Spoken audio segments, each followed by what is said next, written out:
This call and your telephone number will be monitored and recorded. In a call from death row, Jarvis Masters readily admitted he's done a lot of bad things.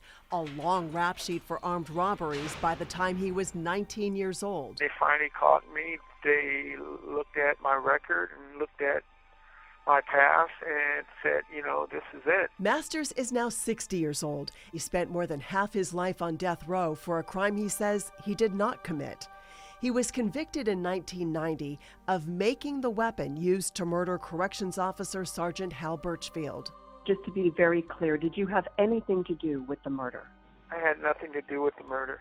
Nothing at all. A lot of high-profile people believe him. It's Jarvis Masters' memoir that he wrote from death row in San Quentin. Oprah Winfrey recently selected one of his books for her influential book club. His story of a young boy victimized by addiction and poverty and violence in the foster care system and later the justice system touched me so deeply. Jarvis Masters had served 4 years of a sentence for armed robbery here at San Quentin and was locked in his cell at the time Sergeant Birchfield was murdered.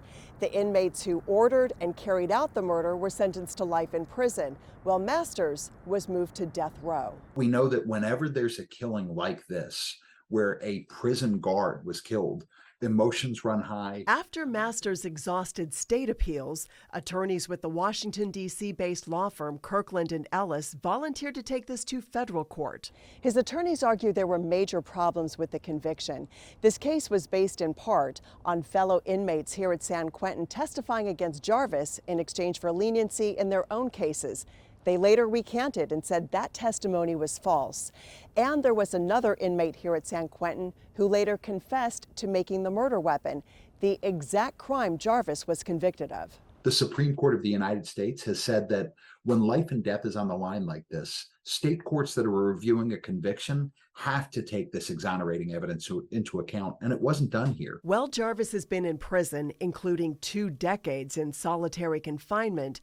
He says reading books and talking to advocates led him to Buddhism and writing. That's what kind of pulled me away from the prison population and made me start thinking that I didn't have to be these images that I grew up around. By doing that, it opened the gate for me to hear things about meditation. Renowned Buddhist teacher Pema Chodron is among those who want to see Masters released from prison. Others include at least 2 of the victims' 5 children. This is a man's life at stake. I don't want my father's death to be in vain. I don't want somebody innocent to be paying for it. Jeremiah Birchfield was only 2 years old when his father was murdered. He's heard doubts about Masters' guilt since he was a kid, and today he's convinced he's innocent. He recently wrote Masters a letter. I do felt I could have come forward a lot sooner because where my heart was laying, it didn't speak to my actions.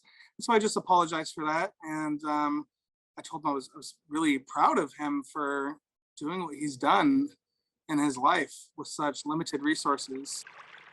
Masters says what he's learned from death row is that it's always possible to choose a different life. Wow. I think it's just, realizing that, I matter, wherever I'm at,